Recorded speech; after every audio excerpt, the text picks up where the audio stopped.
Mind if I borrow this? Well, it looks as if you already have. You sure you know how to use it? I've seen them around. Susan Hayward was the embodiment of the strong woman. She came off strong on screen. Leave these things alone! And she could really push her personality around, even when it came to the male stars. You leave me and my things alone! I'm going in this stagecoach and the baby's going with me! So she could be in the middle of a male-dominated picture and still get all the attention. Well, what do you know?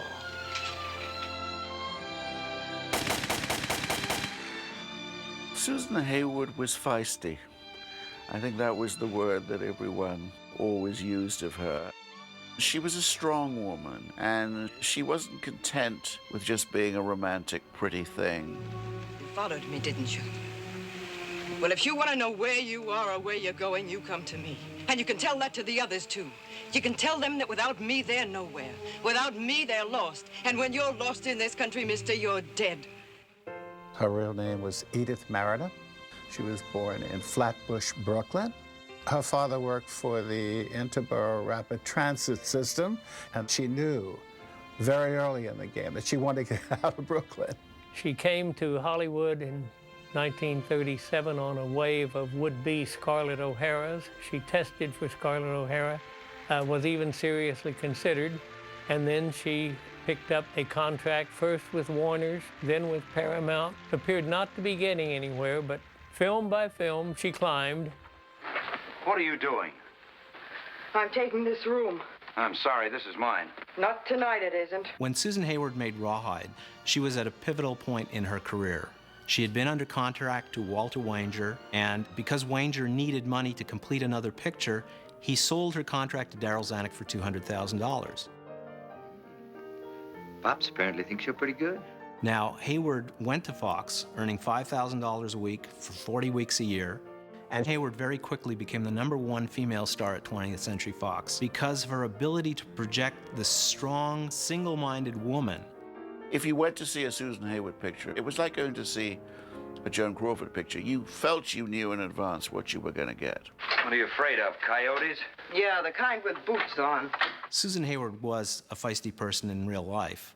She called the shots the way she saw them, and sometimes went head-to-head with Darryl Zanuck, who was the head of the studio. She was in a very volatile marriage, and her husband was also an actor, but she outgrossed him in terms of dollars in an enormous amount. Luella Parsons, in some article, had stingingly written that Susan Hayward earned $375,000 this year, and her husband, Jess, only earned $665. That had to hurt. In the original script for Rawhide, written by Dudley Nichols, Darryl Zanuck felt that the character of Vinnie was not strong enough. He wanted her to be gutsy and the catalyst for everything to happen. And Zanuck knew he wanted to cast Susan Hayward, so he probably used her real-life character and told the writer the type of person she was, and they built the character based around that. What's the baby's name, Miss Holt? Callie. Kelly. I never heard that name before. Short for California, Sam. Born there, wasn't she? Placerville. In a mining camp? That's right. Poor little thing. It's tough. It's tough to be born anywhere. It was a strong role, and it was an all-male Western. So she was basically the only woman there. You're not getting me mixed up in this. I'm going out there and tell them I'm just a passenger on this line. They're gonna rob all the stagecoaches they want to, but I'll do nothing to get Callie or me killed. She wanted to stand up for women's rights. She did not have a feminist agenda, but you could feel it. You could feel that she believed her characters needed to be treated with respect. That's a horse trough. Well, just don't use any soap. The animals don't like it. Is that where you take a bath? No? Don't you ever take a bath? Now and again. Back in the canyon, a hot spring.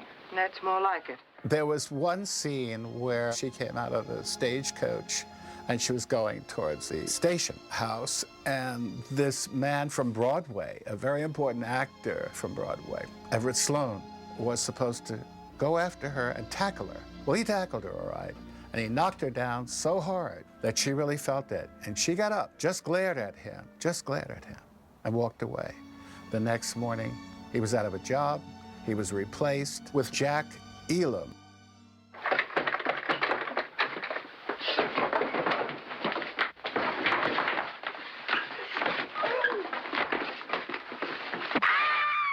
Up at Lone Pine, she was pretty much by herself. There's a couple of beer halls that you can go to, and that's where the crew hung out. So they were all down there one night having beer in this place. In walks this beautiful redhead, and she goes over to the bar, sits on a bar stool. Now there are bar stools to the left, there are bar stools to the right. None of those guys got up and came over, made a pass, offered to buy her a drink or anything. She sat there, just had her beer, looked straight ahead, and that was it.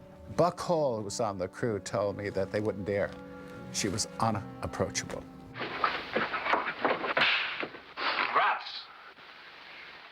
Rawhide proved to be Susan Hayward's first really box office success at 20th Century Fox. It was the first of many, but it sort of propelled her into the range of stars who could really hold their own in a movie and bring audiences in. Keep her coming. It ain't but a short piece to where you're going.